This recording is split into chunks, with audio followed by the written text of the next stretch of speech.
मराठा समाजाला विरोध करणाऱ्या आमदारांना जरांगे पाटलांनी गंभीर इशारा दिलाय। राज्यातील 113 आमदारांना पाडणार असल्याचं जरांगे पाटलांनी म्हटलंय। तर दुसरीकडे नितेश राणेंनी जरांगे पाटील हे आधुनिक काळातले मोहम्मद अली जिना असल्याची टीका केली। पाहूया।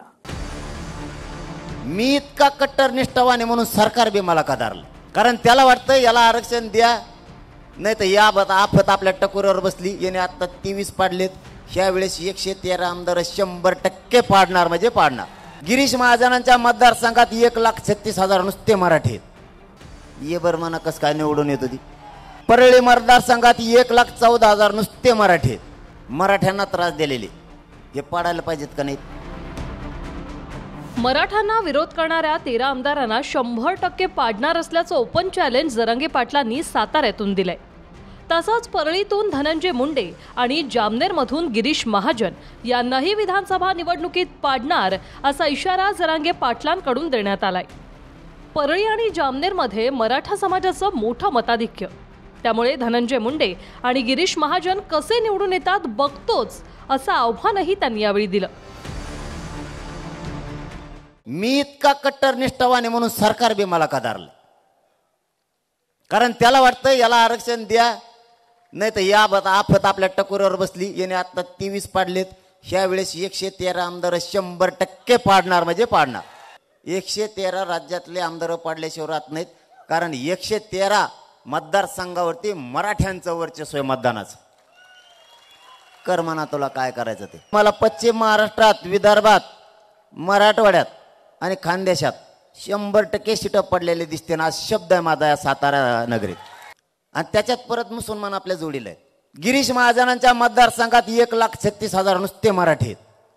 ये बर्माना कस काय निवडून येत होती। परळी मतदारसंघात 1,14,000 नुसते मराठी आहेत। हे जे मतदारसंघ आहेत मराठ्यांना त्रास दिलेले हे पाडायला पाहिजेत का नाही? तर दुसरीकडे नितेश राणेंनी जरांगे पाटलांसंदर्भात केलेल्या वक्तव्यानंतर पुन्हा एकदा राजकारण तापलंय। जरांगे पाटील हे आधुनिक मोहम्मद अली जिना असल्याचा हल्लाबोल नितेश राणेंनी केलाय। दरम्यान नितेश राणेंच्या या टीकेवर जरांगे पाटलांनीही जोरदार पलटवार केलाय।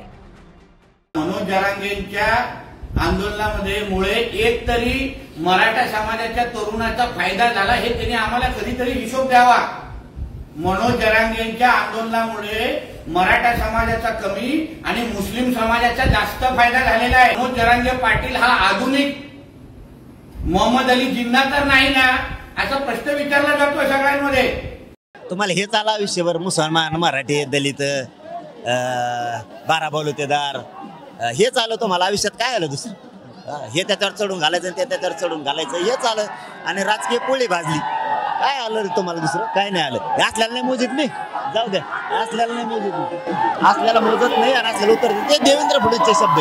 देवेंद्र फडणवीसला या राज्यात वाटोळा करायचं। मनोज जरांगे पाटलांनी नितेश राणेंवर टीका करत देवेंद्र फडणवीसांवरही गंभीर आरोप केलेत। देवेंद्र फडणवीस आणि दरेकरांनी माझ्या विरोधात अभियान सुरू केल्याचा दावा जरांगेंनी केलाय। तर जरांगे एवढा मोठा नाही, त्याच्या विरोधात भाजप अभियान सुरू करणार असं प्रत्युत्तर नारायण राणेंनी दिलंय।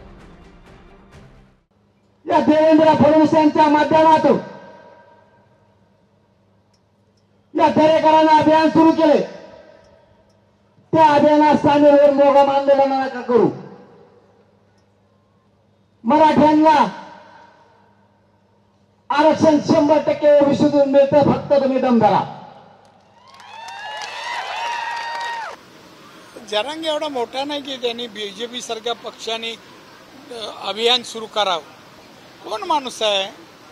त्यामुळे मला काय आणि आमच्या अन्य आमदारांना कोणी सांगायची गरज नाही। मी स्वतःहून मराठवाड्यात चाललोय।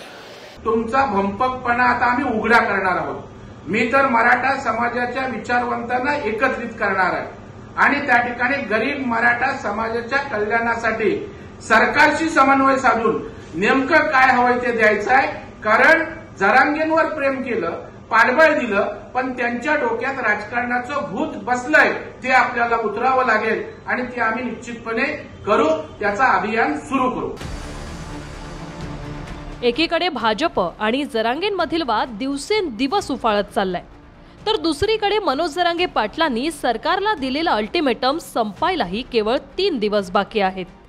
त्यामुळे जरांगे पाटलांच्या मागण्यांवर सरकार कोणता निर्णय घेणार हे पाहणं देखील महत्त्वाचं ठरणार आहे. Bureau report, TV9 Marathi.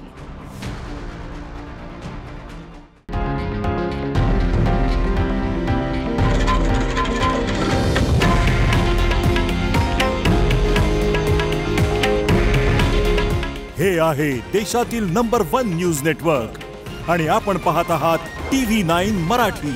काळजी तुमची, हित महाराष्ट्राचं.